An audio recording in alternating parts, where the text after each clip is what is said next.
Bwana Yesu asifiwe, mpendwa mtazamaji wa chaneli yetu nzuri Yoshi Testimony TV. Ni siku nyingine Bwana ametupa ambayo tunaenda kujifunza neno la Mungu, na huu ni mfululizo wa somo langu kutoka kitabu cha Yohana. Tulianza Yohana sura ya 1 na sasa tuko Yohana sura ya 10, na kwa neema ya Mungu mimi ni mchungaji Martin ambao nitakuongoza katika mfululizo wa kitabu hiki cha Yohana. Basi tutasoma mistari hii kisha tutapata ufafanuzi zaidi. Yohana 10 mstari wa 1, Biblia inasema, Yesu aliwaambia, amini amini nawaambieni, yeye asiyeingia mlangoni katika zizi la kondoo, lakini akwea penginepo, huyo ni mwivi, naye ni mnyang'anyi. Aingiaye mlangoni ni mchungaji wa kondoo.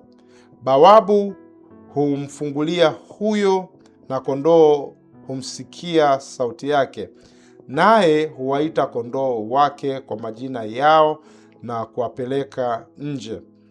Naye watoapo nje kondoo wake huwatangulia, na wale kondoo humfuata, kwa maana waijua sauti yake. Mstari wa 5, mgeni hawatamfuata kabisa, bali watamkimbia, kwa maana hawazijui sauti za wageni. Mithali hiyo Yesu aliwaambia, lakini wao hawakuelewa na mambo hayo aliyowaambia. Basi Yesu aliwaambia tena, amini amini nawaambia, mimi ndimi mlango wa kondoo. Wote walioitangulia ni wevi na wanyang'anyi, lakini kondoo hawakuwasikia. Mimi ndimi mlango, mtu akiingia kwa mimi ataokoka, ataingia na kutoka, naye atapata malisho. Mstari wa 10, mwivi haji ili aibe na kuchinja na kuharibu.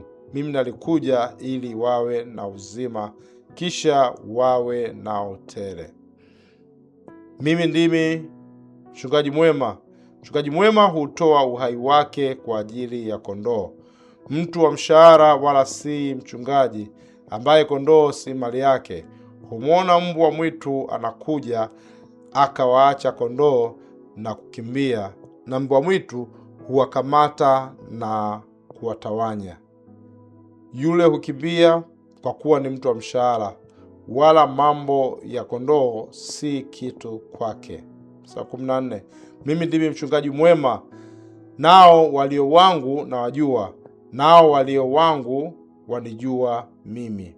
Mstari 15, kama vile Baba alijuavyo mimi, nami nimjuavyo Baba, nami nautoa uhai wangu kwa ajili ya kondoo. Kama na kondoo wengine ninao ambao si wa zizi hili, na hao nao imenipasa kuwaleta, na sauti yangu wataisikia, kisha watakuwako kundi mmoja na mchungaji mmoja. Ndiposa Baba anipenda, kwa sababu nautoa uhai wangu ili niutwae tena. Hakuna mtu aniondoleaye, bali mimi nautoa mwenyewe, nami ninao uwezo wa kuutoa, ninao uwezo wa kuutoa tena. Agizo hilo nalipokea kwa Baba. Bwana Yesu asifiwe. Basi hii ni habari ya Yesu ambayo aliongea na wanafunzi wake, akiwaambia habari hii kwamba yeye ni mchungaji mwema, lakini sehemu nyingine ajitambulisha kwa chini yake, yeye ni mlango. Na tunakuja kuona kwamba Yesu anakuja kuambia picha hii kubwa ya mchungaji pamoja na kondoo wake. Na Biblia tutakuja kuona katika nyakati tofauti tofauti imetumia hii habari ya mchungaji na kondoo na imeelezea sehemu mbalimbali, na hasa kitabu cha Zaburi 23. Wengi tunafahamu kwamba Bwana ndiye mchungaji wangu, sitapungukiwa na kitu. Lakini tutakuja kuona jinsi ambavyo Yesu anatumia mfano huu au habari hii ya mchungaji, ambao walikuwa wanafahamu kabisa kwamba kuna mchungaji na kuna kondoo. Na hapa Yesu anakuja kubeba hii picha ya mchungaji, ambao ni mchungaji ana sifa kubwa sana. Hata sisi leo tunafahamu sifa ya mchungaji. Sifa ya mchungaji wa kondoo kabisa, wa mbuzi au wa ng'ombe, unaofahamu kazi ya kwanza ni kulinda ilo kundi ambalo analiongoza. Kama ni kundi la mbuzi, la ng'ombe, cha kwanza atatoka na hiyo ng'ombe wake, atajiwa kama na ng'ombe 7 au mbuzi 7 au kondoo 7, atahakikisha wanaenda kwenye machungo mazuri, na wakifika hapo atahakikisha wanapata malisho mazuri. Kwa hiyo kazi nyingine ya mchungaji kuhakikisha hao mifugo wake wanalishwa vizuri. Lakini pia mchungaji ana kazi ya kuwaongoza katika safari au hiyo malisho ambayo wanaelekea, na kuwalinda na kila hatari ambayo inajitokeza huko safarini, na kuhakikisha maisha ya mifugo yao inakuwa salama.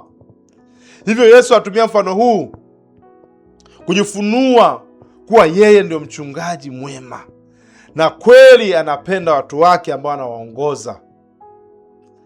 Na katika Yohana 10 tunakuja kuona Yesu anasema, anakuja kujitofautisha na wachungaji wengine. Anasema wachungaji wengine ni wa mshahara, wachungaji wengine ni waongo. Wakija adui akija, mchungaji wa mshahara anakimbia na kuacha. Lakini anasema yeye si mchungaji wa mshahara. Yeye ni mchungaji ambaye amekuja kujitoa kwa ajili ya kondoo zake. Ni mchungaji ambaye yuko tayari kuhakikisha kondoo zake wako salama. Na anasema vile vile kwamba kondoo zake wanajua sauti yake. Na Yesu ajitambulisha hivyo kwamba hivyo hata mwivi anapokuja kupita au kuja kuingia katika hilo zizi, lakini kwa sababu kondoo anajua sauti ya mchungaji wake, hawatasikia sauti ya huyo mgeni. Hivyo Yesu anakuja kufungua macho, kufungua masikio, na kuja kufundisha kitu ambacho ni kikubwa, kwamba kuna mchungaji na kuna kondoo, na kondoo lazima asikie sauti yake. Sasa tukirudi Agano la Kale, sehemu nyingine Biblia inatuambia juu ya wachungaji, ambao wachungaji wengine ni wabovu, ni waovu, wachungaji ambao hawako tayari kutoa uhai wao, kutoa gharama. Mfano, tukisoma Yeremia sura 23 kuanzia mstari wa 1, unakuja kuona habari hii ya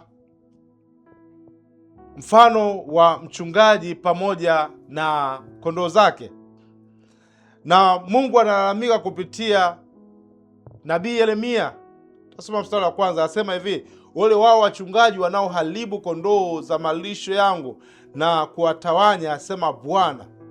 Mstari wa 2 asema, kwa sababu hiyo Bwana Mungu wa Israeli asema hivi juu ya wachungaji wanaowalisha watu wangu, mmetawanya kundi langu na kuwafukuza, wala hamtakwenda kuwatazama. Angalieni, nitaipiza uovu wenu juu.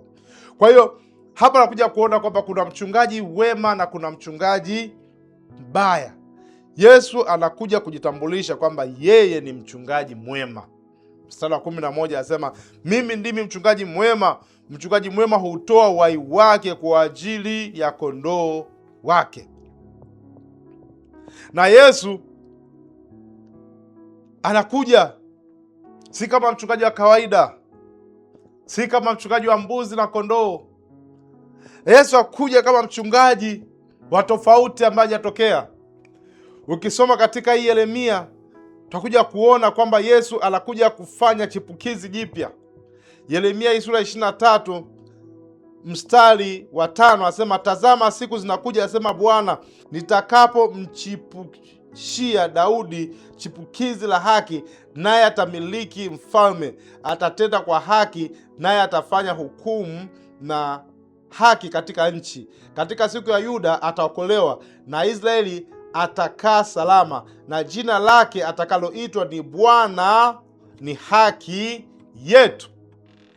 Kwa hiyo Mungu anajua kwamba kuna wachungaji wabaya, na sehemu nyingine ukisoma kitabu cha Yeremia na kitabu cha Isaya anakuja kusema kabisa, nitaongea na hao kondoo. Ina maana kwamba Mungu ametumia picha ya mchungaji na kondoo sehemu nyingi, akionyesha kwamba ule ukaribu mchungaji ambaye anao kwa kondoo. Na nilikuwa natafakari kwa nini asemi mbuzi wala ng'ombe. Kondoo ana sifa ya upole, kondoo ana sifa ya unyenyekevu, kondoo ana sifa ya kuongozwa. Lakini Mungu anakuja kusema kwamba ole wenu wachungaji wabaya, wachungaji ambao wanapotosha watu. Na hivyo hivyo hata Agano Jipya, Yesu anakuja kupambana na makuhani wabaya, kupambana na viongozi wabaya ambao wamepewa kazi ya kuongoza kundi la Mungu, lakini wanaongoza vibaya. Yesu anakuja anasema, mimi ni mchungaji mwema, na kazi kubwa aliyokuja kufanya, amekuja kutafuta kilichopotea, anakuja kutafuta kondoo aliyepotea. Sehemu nyingine Yesu anatoa mfano huu, anasema hivi, ni nani mchungaji mwema ambaye atakubali kuacha kondoo mmoja aliyepotea kwa sababu amebakia na kondoo 99? Akasema hapana, mchungaji mwema atakuwa tayari kurudi nyuma kutafuta kondoo mmoja aliyepotea, ili aje kuungana pamoja na kondoo wale 99, na akisha kumpata atamkumbatia, atamfurahia, atambusu, kwa sababu aliyepotea ameonekana. Hivyo Yesu ajitambulisha kama mchungaji mwema ambayo kazi yake kubwa anakuja kutafuta kilichopotea. Lakini Yesu anakuja kulisha kondoo zake. Yesu anakuja kulinda kondoo na adui. Ndio maana anasema pale chini, mwizi aji ila kuja kuchinja na kuua, lakini mimi nimekuja ili wawe na uzima tele. Kwa hiyo Yesu hakuja kujitofautisha na manabii wengine na wachungaji wengine na viongozi wengine. Yeye amekuja kuleta uzima, amekuja kuleta uhai, hajaja kuua wala kuharibu, amekuja kurejesha uzima. Na kazi yake anakuja kulinda kondoo wake, anakuja kulinda kondoo wake wasipate madhara yote, anakuja kulinda kondoo zake wasinyang'anywe na ule shetani. Yohana 10 mstari wa 10 anasema, mwivi haji ila aibe na kuchinja na kuharibu, mimi nalikuja ili wawe na uzima, kisha wawe nao tele. Mimi ndimi mchungaji mwema. Mchungaji mwema hutoa uhai wake kwa ajili ya kondoo. Chini ya kuja kusema mtu wa mshahara, wala si mchungaji, ambao kondoo si mali yake. Yesu ajitambulisha kama mchungaji mwema ambaye anajua thamani ya kondoo zake. Na leo nina habari njema, mpendwa msikilizaji. Yesu ni mchungaji mwema, anajua thamani yako. Hataki upotee, hataki uangamie, hataki ukose njaa, upate njaa, hataki upotee. Yesu anakuja kama mchungaji mwema. Kumbuka Daudi anakuja kuona Bwana kama mchungaji wake, anakuja kuona kwamba hatapungukiwa na kitu, anakuja kuona hata kwama. Kumbuka pia nimesoma pa kitabu cha Yeremia sura ya Yeremia sura ya 23 mstari wa 5. Mungu anasema kwamba anakuja kuleta chipukizi katika shida la Daudi, ambaye anakuja kuzaliwa Mungu mwenye haki, ambaye ni nani? Ni Bwana wa vita, Bwana mwenye haki, Bwana ambaye anajua uchungu wa kondoo zake, Bwana ambaye anajua furaha ya kondoo mmoja aliyepotea, na anamrejesha na kumleta katika upendo wa mwana wa Mungu. Hivyo leo nina habari njema, mpendwa mtazamaji. Yesu anakuja kama mchungaji mwema, ajitambulisha kama mchungaji mwema. Ukisoma Agano la Kale unakuja kuona hata kitabu cha Ezekieli 34 mstari 11 mpaka 12, anaanza kuleta pia habari mstari ya nyuma juu ya wachungaji ambao wameshindwa kuongoza kundi la kondoo vizuri. Lakini mstari wa 11-12 anasema mimi mwenyewe nitawatafuta kondoo wangu. Mungu anasema atawatafuta kondoo wangu. Sasa hii ina maana gani? Hii ina maana ya kuja kutimia. Hebu tusome vizuri hii Ezekiel 31:11. Anasema maana Bwana Mungu asema hivi, tazama mimi mwenyewe na mimi nitawatafuta kondoo zangu na kuwaulizia. Bwana Yesu asifiwe. Anatafuta kondoo zake na kuwaulizia.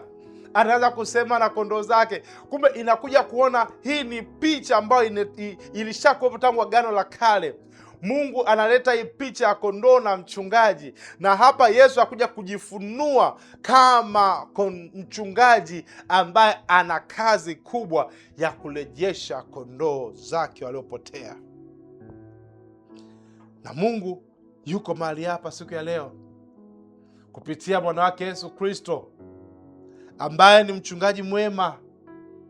Zaburi 23 anasema Bwana ndiye mchungaji wangu, sitapungukiwa na kitu.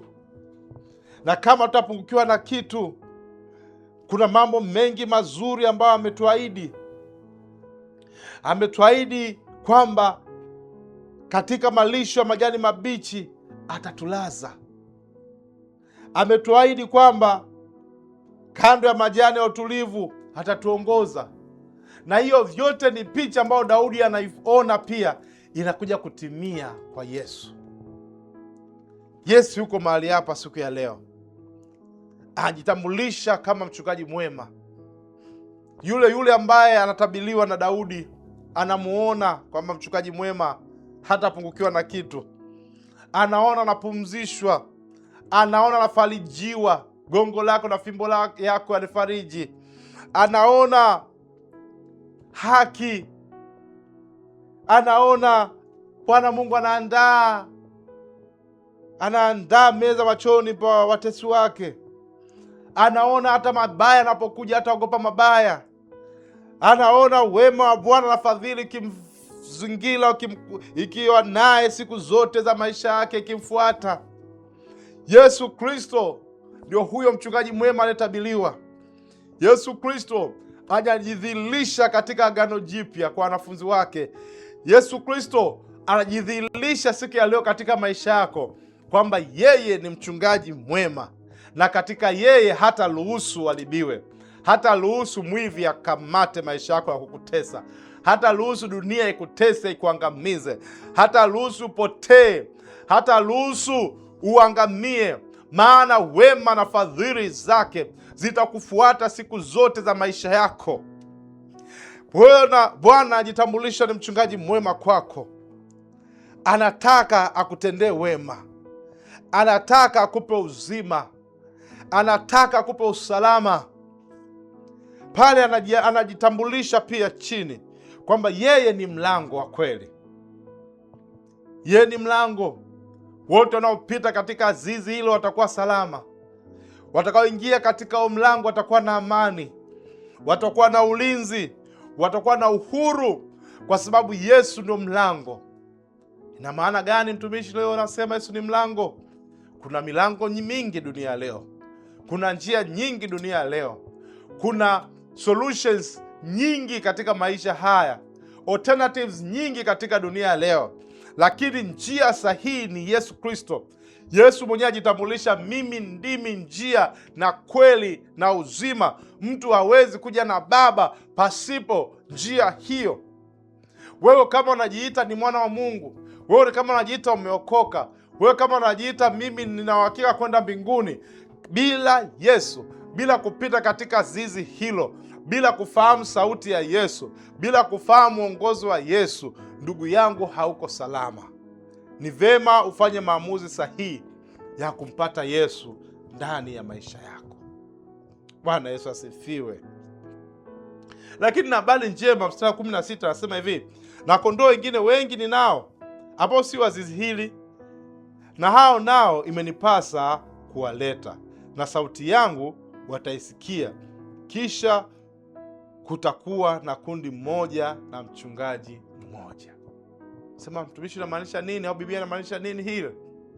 Tulishasoma kitabu cha Yohana 1:12, bali wote waliompokea amewapa uweza wa kuwa wana wa Mungu, na hao ndio waliaminio jina lake, waliozaliwa si kwa damu wala mapenzi ya mwili, bali kwa mapenzi yake Mungu mwenyewe. Hivyo hapa Yesu anakuja kutoa tena mwaliko hata kwa wale ambao wana wa Israeli walijiona kwamba wao ndo wameitwa, wao ndo wana Mungu, wao ndo wamechaguliwa, wao ndo Masia amekuja kwa ajili yao. Yesu anasema, ninao wengi na hao pia watasikia sauti yangu. Ndio maana leo tuna neema ya kusikia sauti ya Yesu. Tuna neema ya kusikia hii habari njema ya wokovu, hata kama sio Mwisraeli, hata kama una kabila lako na dini yako. Neema hii imefunuliwa kwa watu wote. Biblia inaniambia Tito 2:11, maana neema ya Bwana iwaokoao wanadamu wote imefunuliwa, na unatufundisha kukataa ubaya na tamaa ya kidunia, ili tupate kuishi katika haki na utaua katika ulimwengu wa sasa. Na hapa ndipo anaposema kwamba wale walioipokea, wale walionipokea, hata kama si wa zizi hili, wataisikia sauti yangu. Una maana gani utasikia sauti yangu?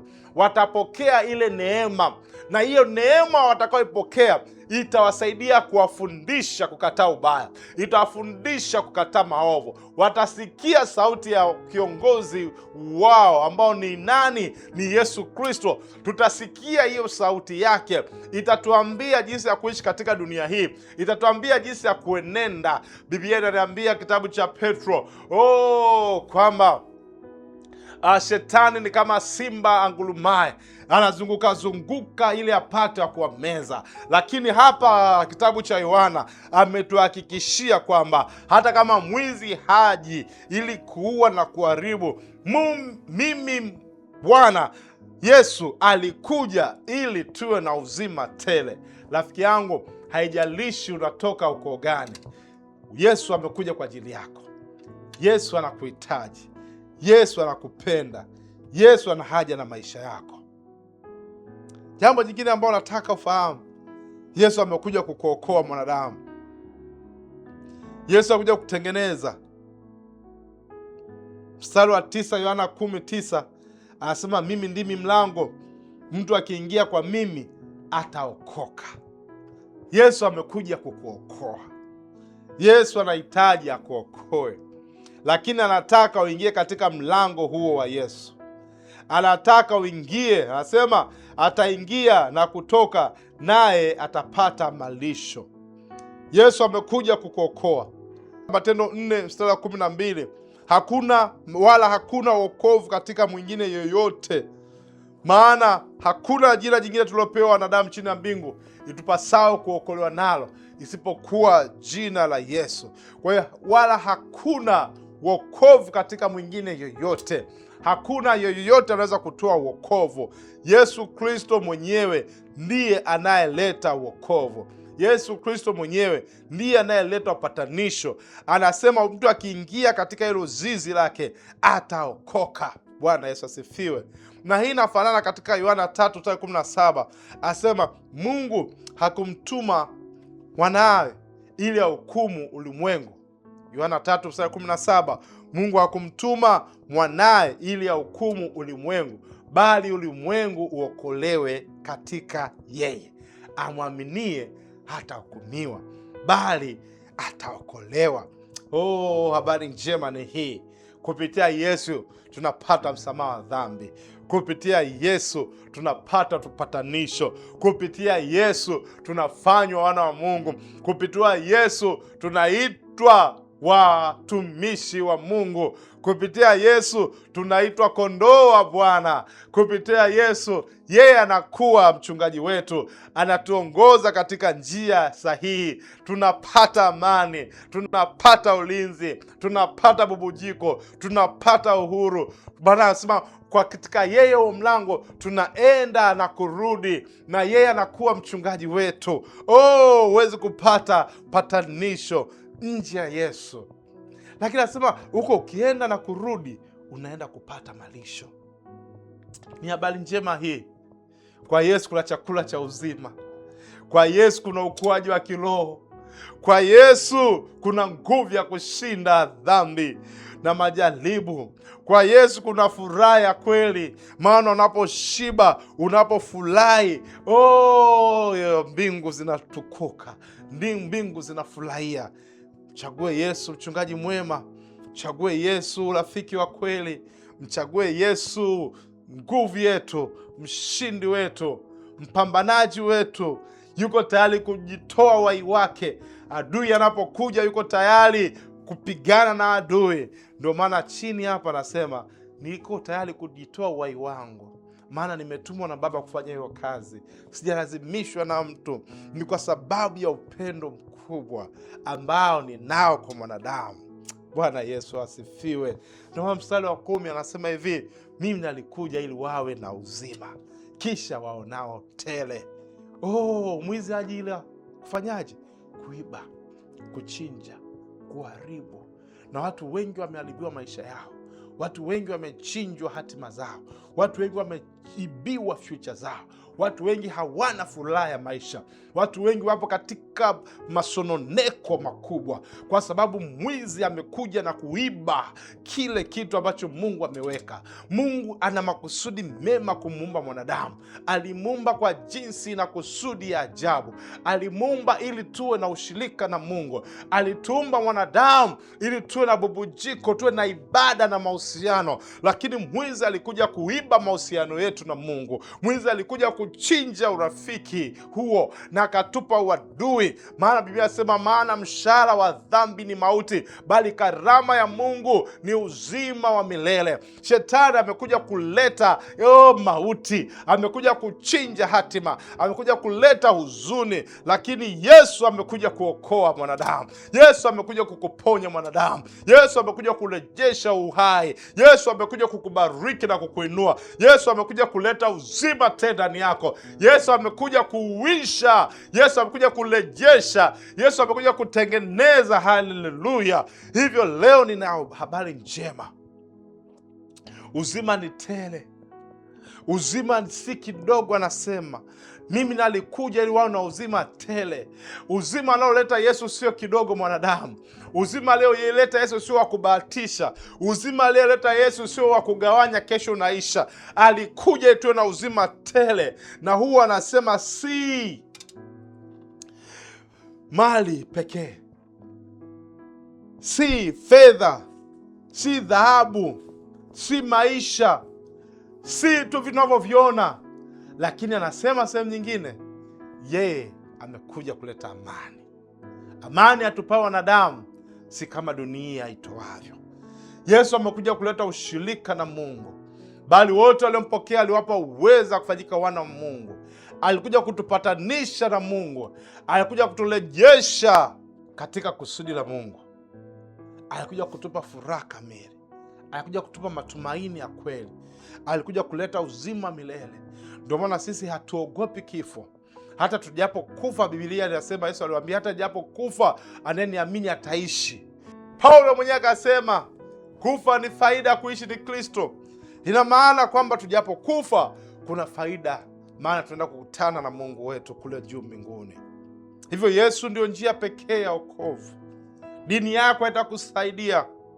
Mitume, manabii watakusaidia. Watumishi watakusaidia. Wala malaika wana njia kukupeleka. Wala kiongozi wa dini wana njia kupeleka. Biblia inaambia kwamba wala hapana wokovu kwa yoyote yule isipokuwa kwa Mungu mwenyewe.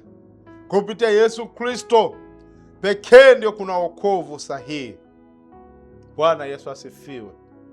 Hivyo napenda kutia moyo mpendwa mtazamaji, endelea kumwamini Yesu.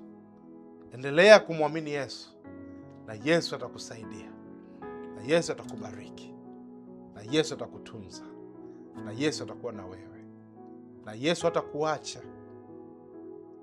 Somo langu la kufuata kumalizia, takuja kutoa sifa za mchungaji mwema, ili ujue kwamba uko katika mchungaji sahihi au katika mchungaji gani. Naomba uendelee kufuatilia na Mungu akubariki sana. Amen.